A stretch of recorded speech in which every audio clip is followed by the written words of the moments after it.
Bom dia a todos. Na pessoa do professor Sérgio Adorno, cumprimento todos os meus companheiros aqui da mesa. Aproveito para agradecer muito aos organizadores, doutor Valério, doutor Marlon, pelo convite que me fizeram para desfrutar desse privilégio de estar aqui neste momento, tendo o privilégio maior ainda de ser ouvido pelos caros colegas e autoridades presentes. Não é preciso, mas talvez fosse prudente delimitar bem o campo onde eu vou fazer rápidas reflexões, dentro dessa meia hora, talvez menos, porque o problema da investigação, do inquérito policial, atuação das polícias, desvendamento de crimes, etc., etc., é um problema hoje especialmente agudo, por várias razões, já mencionaram aqui, vivemos momentos de alguma turbulência política, a criminalidade é um problema que já vem de algum tempo até esta parte, e, portanto, tudo isso acaba fazendo com que os temas ligados à investigação policial, segurança, justiça penal, sistema penal, etc., sejam temas sempre atravessados por expectativas, por juízos de valor, às vezes influenciados por climas assim alterados, como é o nosso caso, que temos de conviver desde algum tempo com uma criminalidade que dizem é crescente, assustadora, e especialmente neste momento em que todos sabemos estamos de fato vivendo um momento especial. Por isso que eu queria deixar bem claro que vou falar, conforme me propuseram, sobre o inquérito policial e o papel dele, inquérito policial, na persecução penal. Portanto, isso significa que eu não estarei aqui falando sobre a segurança pública. Se fosse para falar sobre isso, certamente não me chamariam. E eu, de certo, que vou recortar bem o tema para ficar dentro desse campo que me foi proposto, até porque eu penso é esta a expectativa dos organizadores e de todos que estamos aqui, porque os outros temas virão com os outros especialistas no seu tempo. De modo que eu vou me referir, abordar o inquérito policial e o papel dele, o resultado dele, o que ele propicia, o que ele proporciona, o que deixa de propiciar ou de proporcionar dentro da persecução penal. Portanto, aí nós estamos num espaço ainda mais restrito, ou seja, em face no âmbito da justiça criminal. Não vou fazer a sociologia do inquérito, a política do inquérito, a história do inquérito, porque isso não está dentro daquilo que me foi proposto e que nós estamos combinados. Dito isso, eu queria também, preliminarmente, dizer o seguinte: eu não vou abordar a dogmática do inquérito policial, tal como ela está posta dentro do Código de Processo Penal e das legislações que o complementam. Isto é lá para o terceiro ano da academia, quando os alunos estão lá aprendendo a dogmática do inquérito policial pela primeira vez, e, portanto, já não cabe aqui nós discutirmos essa questão do inquérito como ele está desenhado dentro do nosso sistema processual penal.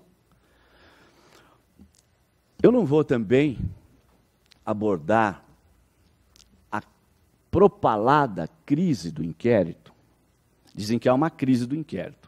Eu vejo muitos processualistas penais dizer isto. O inquérito está superado, o inquérito está em crise, o inquérito é um anacronismo, o inquérito é uma excrescência, o inquérito já não atende a que veio, quando foi criado em 1871 e depois mantido lá com o Código de 1941, que entrou em vigor em 1942 e que vige até hoje. Dizem que esse inquérito está em crise porque ele é moroso, ele é muito burocrático, porque a polícia atua de forma muito distanciada em relação ao Ministério Público. Outras vezes ouço dizer que o inquérito é um fracasso. Não estou referendando isso. Eu ouço dizer isto, e dizem que há até um consenso em relação a essa crise do inquérito, esse fracasso do inquérito, porque as polícias não têm os meios adequados de atuação, o preparo. Alguns até eu já ouvi dizer que é também por causa, isso está relacionado com a formação do policial, inclusive com a sua remuneração. Todos esses aspectos,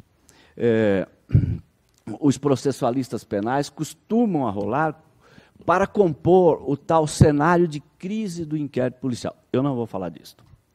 Eu nunca me ative, nem muito menos me detive a refletir, abordar sobre essas questões aí que comporiam esse cenário crítico do inquérito. E, por último, também não vamos abordar o inquérito policial como uma instituição em si mesma, como se ele fosse aí um instituto criado, tem a sua história dentro do direito brasileiro, pelo mundo afora, e, portanto, eu poderia trazer aqui para os senhores uma análise desse inquérito, como é que ele surgiu, como é que ele nasceu, como é que se desenvolveu, no direito comparado, como é que é o inquérito, com um instrumento que eu chamei de em si mesmo, considerado em si mesmo. Também não é uma abordagem que eu vou fazer. E não vou fazer nenhuma dessas abordagens, uma porque, como eu disse, eu nunca me detive sobre elas, de maneira que eu pudesse falar aos outros. Essas abordagens, algumas delas a gente faz lá na universidade, na Unesp de Franca, onde eu leciono processo penal há 28 anos, e todo ano eu estou lá falando de inquérito policial no começo do ano. Coincidentemente, agora eu estou falando de processo penal lá para os meus alunos. Não é o caso. Não estamos no curso de graduação. Eu não vou falar dessas questões por esta razão, porque eu também não estive envolvido com elas. Mas, sobretudo, por uma razão que eu reputo mais importante. Eu acho que, em momentos como esse, é necessário que nós abordemos os problemas estruturais do inquérito policial e não os problemas dogmáticos, ou os problemas históricos, ou os problemas funcionais, ou os problemas meramente conjunturais do inquérito. Eu acho que era importante nós colhermos esta oportunidade para projetarmos uma reflexão mais nessa direção, mais nesse sentido dos aspectos, digamos assim, político ou ético-estruturais do inquérito policial. Isto me remete para a análise de alguns sistemas e que me proporciona a oportunidade de analisar mais detidamente o nosso sistema. Todo sistema investigatório vai ter algum instrumento que o formalize. Lá os americanos têm lá os relatórios, alguns países europeus têm as investigações preliminares com seus autos, onde os resultados da investigação são documentados. As investigações prévias são sempre documentadas, e o nome muda. Aqui é inquérito, mas lá é relatório, no outro lugar são os autos das investigações preliminares. O nome muda, mas a coisa, eu não sei se muda muito. Por isso, eu acho importante que nós abordemos a coisa e deixemos o nome para depois. E o nome nós podemos escolher. O importante é conhecer a rosa. O nome da rosa é secundário. O que é, e como conhecer, portanto, o que se faz por dentro ou por trás do inquérito policial? É preciso examinar os sistemas de investigação. Não vamos examiná-los todos. Eu apenas ia mencionar aquele sistema, que é o nosso, em que a investigação é feita dentro do inquérito policial pelas polícias judiciárias. A Polícia Civil e a Polícia Federal. Há também um sistema em que o inquérito é conduzido pelo Ministério Público exclusivamente, como acontece em boa medida nos Estados Unidos, em que o Ministério Público atua com a polícia funcionalmente subordinada a ele e conduz ele, Ministério Público, as investigações no âmbito de algo que não se chama inquérito policial, mas que é também, são também autos que formalizam o resultado das investigações. Há também sistemas em que um juiz de direito conduz a investigação e que vai conduzir a investigação e, evidentemente, não vai poder julgar o processo que eventualmente resulte dessas investigações. E pode haver também a hipótese em que a investigação é feita pelo Ministério Público e pela polícia em face de ou controlado por um juiz, que seria, por assim dizer, algo parecido com o que andou aí no nosso projeto de Código de Processo Penal, que andou no Congresso, não foi aprovado, parece que não será tão cedo, que seria o juiz das garantias.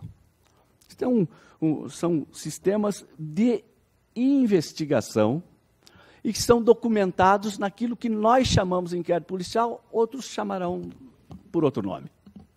Importante é saber, portanto, quem é o sujeito, quem é o inquisidor, mas, sobretudo, qual é a finalidade desses sistemas. Qual é a finalidade da investigação em cada um desses sistemas. Eu posso dizer que, como parece ter sido a primeira intenção do legislador de 1941, que uma das finalidades é simbólica. É dar a resposta à sociedade para simbolizar que os crimes estão sendo apurados e serão punidos. Até por isso que na exposição de motivos do Código de Processo Penal se dizia é melhor que o inquérito policial fique a cargo exclusivamente da polícia, porque a polícia está em todo o território nacional, por 24 horas por dia, 365 dias por ano, e passará à sociedade a sensação da segurança, porque a polícia está atuando, ocorre o crime, ela já está apurando, e uma vez apurado o crime, o criminoso poderá ser responsabilizado. Esta é uma finalidade importante, é uma finalidade simbólica. Alguns dizem que, na verdade, o inquérito policial tem uma finalidade bem precisa. É fornecer elementos para o acusador formular, quando for o caso, a acusação em juízo. E, portanto, a finalidade do inquérito não é comprovar a responsabilidade criminal de ninguém e nem instrumentalizar o juiz para proferir o seu julgamento. A sua finalidade seria com um alcance bem limitado. Era apenas fornecer ao acusador os elementos para que ele pudesse formar aquilo que nós chamamos de opinio delicti e formular a sua acusação em juízo. Esta é a finalidade. É um pouco diferente da finalidade de nós esgotarmos todas as investigações e providências e diligências policiais tendentes a estabelecer, sem dúvida nenhuma, a autoria do crime, a responsabilidade dele e, às vezes, até a culpabilidade do agente. Isto é para um outro momento. Por isso que o inquérito, às vezes, demora tanto.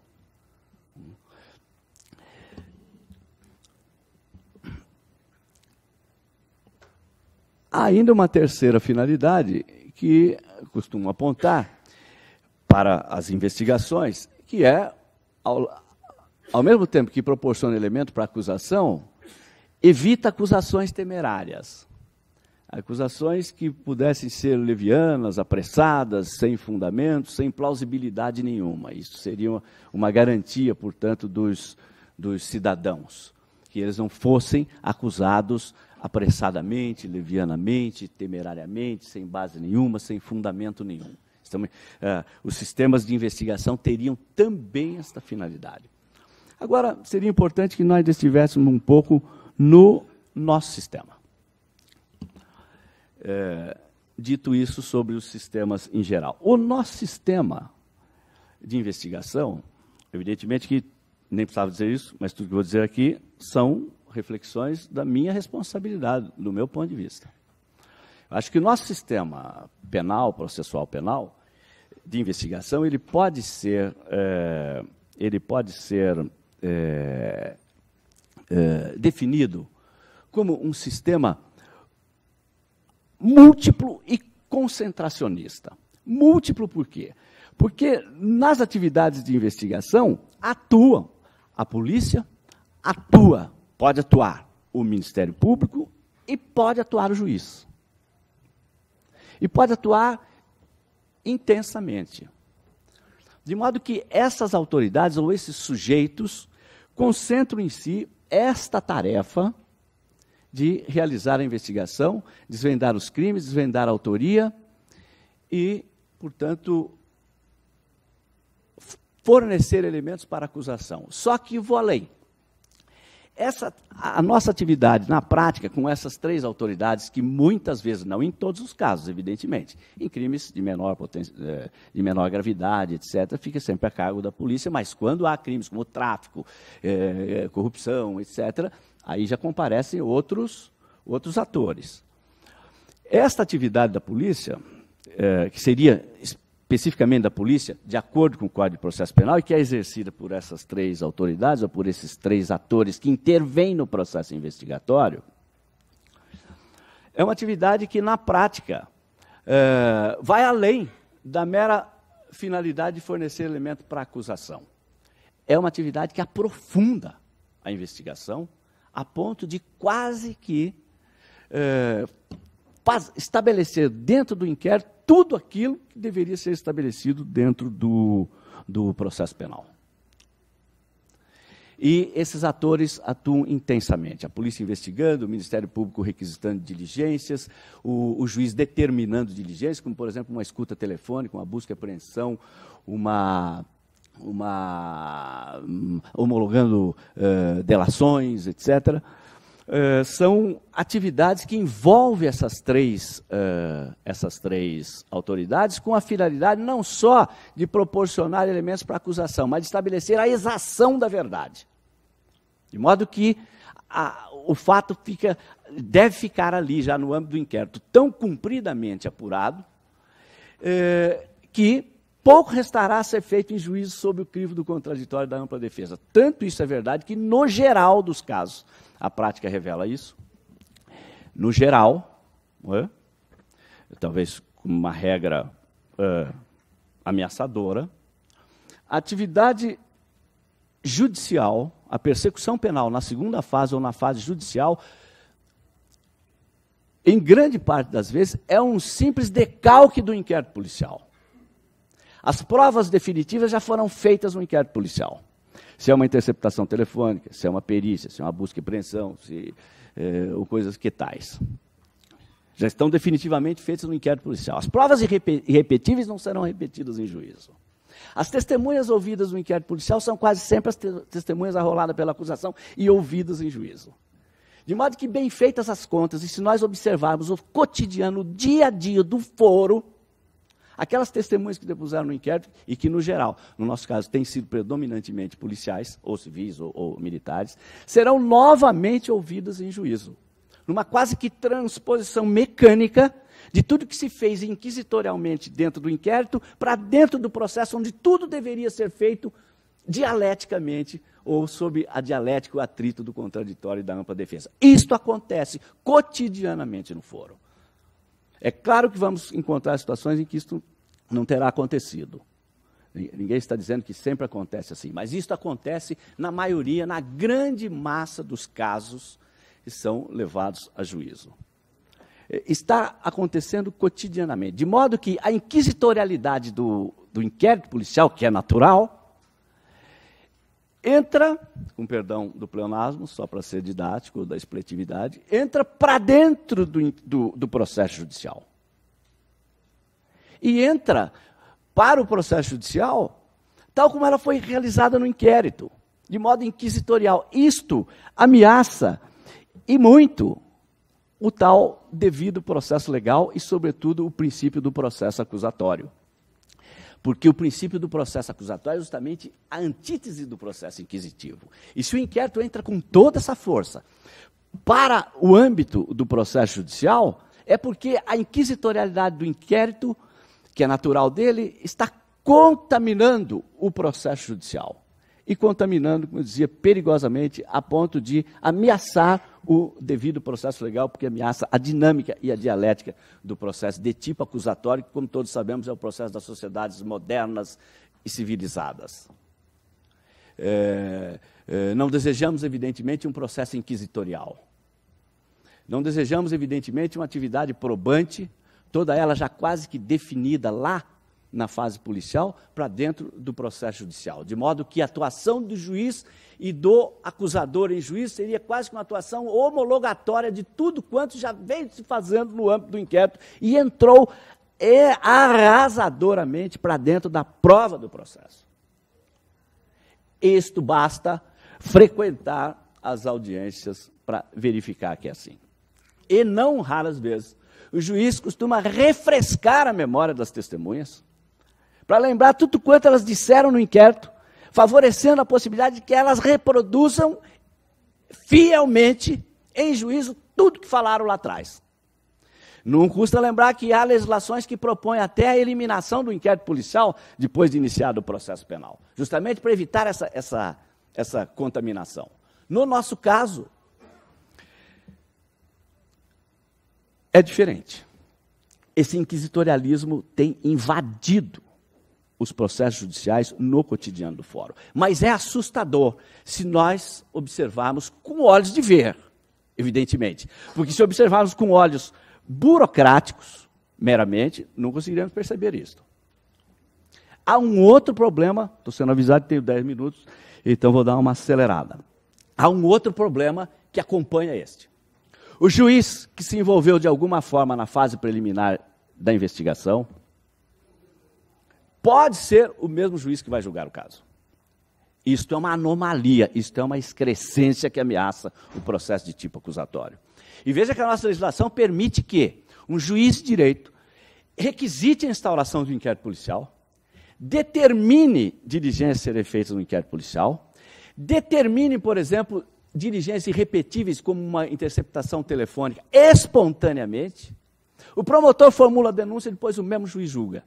Depois de ter feito tudo isso, deflagrado a persecução penal ou a investigação criminal, determinado diligência ali dentro, ainda lá para dentro do processo tem os seus poderes instrutórios, lá do artigo 156 do Código de Processo Penal, o juiz pode espontaneamente produzir provas mesmo contra o réu.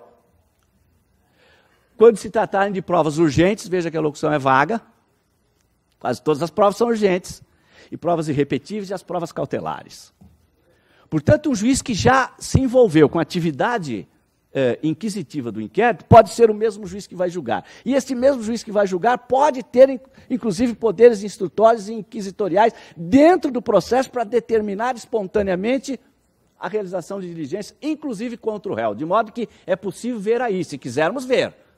Juiz, promotor e polícia de um lado só.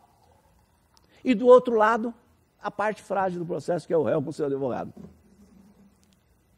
Não por acaso as legislações prevêem o tal do favor-rei, porque reconhecem que, de fato, a parte frágil é essa. Esta relação de investigador, julgador e acusador é uma relação que lembra muito os processos de tipo inquisitivo típicos da Idade Média, em que as atividades eram concentradas na figura de uma única autoridade que era especialmente ungida por Deus para descobrir a verdade. Isto entra para o nosso processo judicial com todo esse inquisitorialismo e nos confronta com alguns direitos fundamentais, sobretudo com o princípio do processo acusatório, como todos sabemos, é um princípio básico do devido processo penal, como todos sabemos também, compõe o núcleo ético dos Estados democráticos de direito. Neste momento é preciso saber, nós queremos afirmar o processo de tipo acusatório tal como está na Constituição, e se o queremos, não será possível estar conivente com este modelo de persecução penal, em que toda a inquisitorialidade envolve, inclusive o julgador, que envolvesse a polícia e o acusador, é absolutamente natural. Envolve, inclusive, o julgador na fase investigativa ou investigatória, depois dá a esse julgador poderes instrutórios dentro do processo, poder de iniciativa de prova, inclusive colaborando com o Ministério Público, e às vezes sob o argumento mal ajambrado de que os juízes de direito também estão aí para combater a criminalidade. Isso é usurpação de função, e isto fere a tripartição de poderes, porque os juízes de direito não estão aí para combater a criminalidade. Isso é um passo para virar justiceiro. O juiz de direito está aí para julgar as políticas, as medidas e as ações de combate à criminalidade que fica a cargo da polícia e do Ministério Público. Inclusive para coibir os exageros. O juiz que se traveste de autoridade que combate a criminalidade é um juiz perigoso. É um juiz tendencioso, cuja imparcialidade, que já vinha comprometido com seus envolvimentos no inquérito, que se compromete mais ainda quando ele determina diligência espontaneamente e produção de prova contra o réu dentro do processo. Esse juiz fica com a imparcialidade completamente aniquilada. Não é possível restaurar a saúde da imparcialidade desse juiz. Isto é humano. Não vou repetir filósofo nenhum, mas eu não resisto à tentação de dizer que é demasiado humano. Se alguém deflagrou uma investigação, se alguém se envolveu, de alguma forma, com os atos investigatórios, e se alguém determinou a produção de prova para levantar a responsabilidade criminal do réu, é muito natural que esse alguém esteja tendente a ver as suas iniciativas serem coroadas de êxito. E o êxito aí é a condenação. Porque se ele deflagrou a investigação, deflagrou diligência, deflagrou prova, se o juiz tem dúvida no processo, ele já tem um motivo para absolver. Desde os romanos, in dubio pro réu. Se ele tem dúvida e manda fazer prova, é porque ele está procurando a culpa do réu. E procurar a culpa do réu não é tarefa do juiz, é tarefa do promotor, é tarefa do procurador, é tarefa da polícia. Quando o juiz está em dúvida, e por causa disso determina a realização de diligências, pode saber que ele se juntou ao acusador e ao investigador e desequilibrou completamente as armas dentro do processo. Estou sendo avisado que devo me encaminhar para o encerramento. E vou fazê-lo.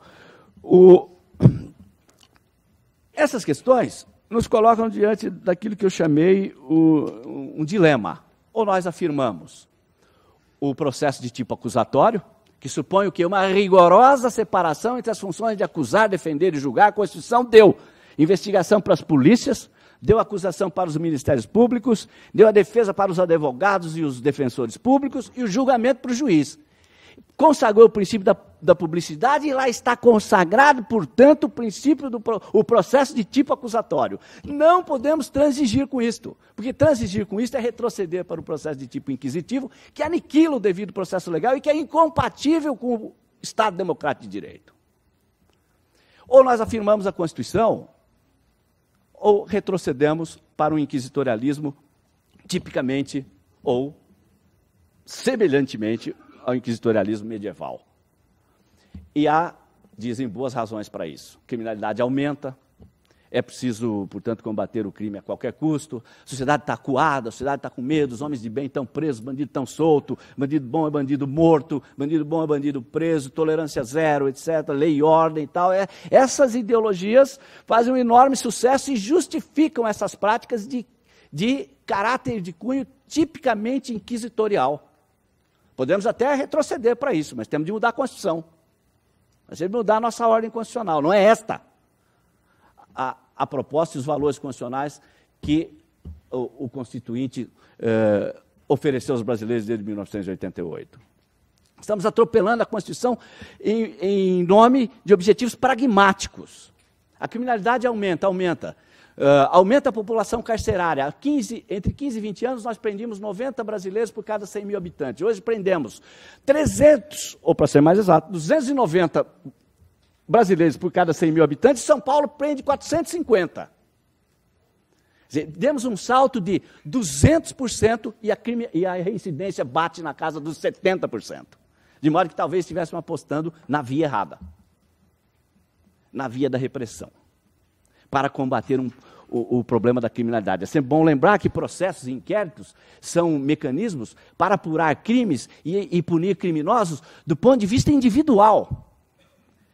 Agora, a criminalidade crescente é um fenômeno macroscópico, é um fenômeno sociológico e dificilmente eu não tenho registro de algum país que tenha debelado, combatido, erradicado a criminalidade por meio de inquéritos, processos, polícia e cadeia.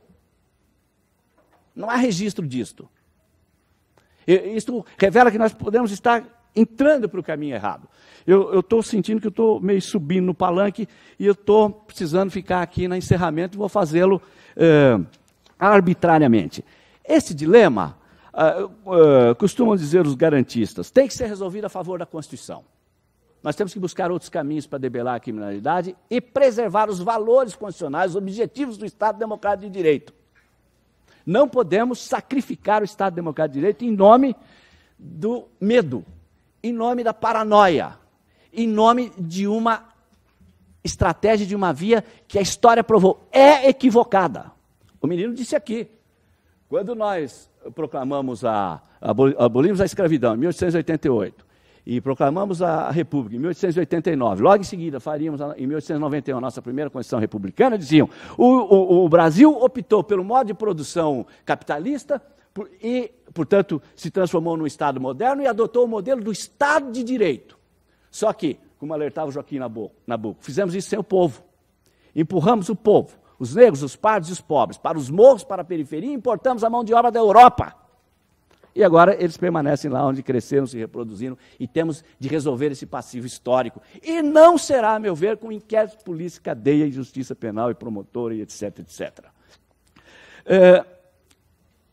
Vou encerrando. Os garantistas afirmam, temos que assegurar as liberdades públicas, as franquias constitucionais e o nosso sistema de direitos fundamentais. Temos. Eu endosso. Mas eu não gosto de ser chamado de garantista, porque o garantista está ainda muito próximo do Marquês de Bolzano, o Cesare de Beccaria, de 250 anos atrás, defendendo os valores clássicos do liberalismo. E isto é pouco, isto não basta. Talvez eu preferisse ser chamado, por meio de um neologismo, de acusatorialista, no sentido de que devemos afirmar o princípio do processo acusatório em oposição ao princípio do processo inquisitivo na Constituição Federal. Para isso, a investigação policial deve estar, eu estou encerrando, professor, a investigação policial deve estar envolvida com um objetivo bem preciso, recolher os elementos da justa causa que propiciem o oferecimento de uma denúncia. Que é elemento da justa causa? Pode olhar na doutrina, pode olhar na jurisprudência, são 3 coisas. Indício de autoria, tipicidade, punibilidade do fato e do agente. Levantou isso, você tem justa causa para oferecer ação penal e não precisa ficar aprofundando a busca da verdade em nome da tal verdade real, que foi um valor, um princípio que encantou muito o Tribunal do Santo Ofício da Inquisição. É preciso lembrar disso sempre. Segundo, a justa causa, os elementos da justa causa é algo que se destina à acusação, ao promotor, ao juiz, ao promotor, ao procurador, ao acusador. Não é o juiz. Portanto, não precisamos entregar para o juiz, dentro do inquérito, provas cabais do fato, da autoria e da responsabilidade criminal do réu. Segue importante que façamos dos processos, dos procedimentos investigatórios, também procedimentos preocupados com o objetivo de evitar acusações temerárias e propiciar apenas a formulação de acusações competentes, bem fundamentadas. Porque a tal verdade, que eu não concordo que seja verdade real, isso para mim é mais do que uma expletividade, mais do que uma redundância, um pleonasmo, etc. A verdade real é uma questão política, que a história revelou. Eu acredito muito mais na verdade ética. E esta verdade ética só pode ser buscada de algumas formas. Primeiro, dentro do processo, sob a dialética do processo, com ampla defesa e contraditório. Segundo, com a utilização de provas lícitas. Terceiro, com a observância do sistema de direitos fundamentais que as democracias modernas, inclusive a democracia brasileira, afirmam e não devem transigir, não devem negociar, não devem descartar. Portanto, esta é a visão que eu tenho sobre o que deve ser a busca de uma verdade ética e dos riscos, ou do papel arriscado, perigoso, que o inquérito policial pode exercer na nossa persecução penal. Muito obrigado.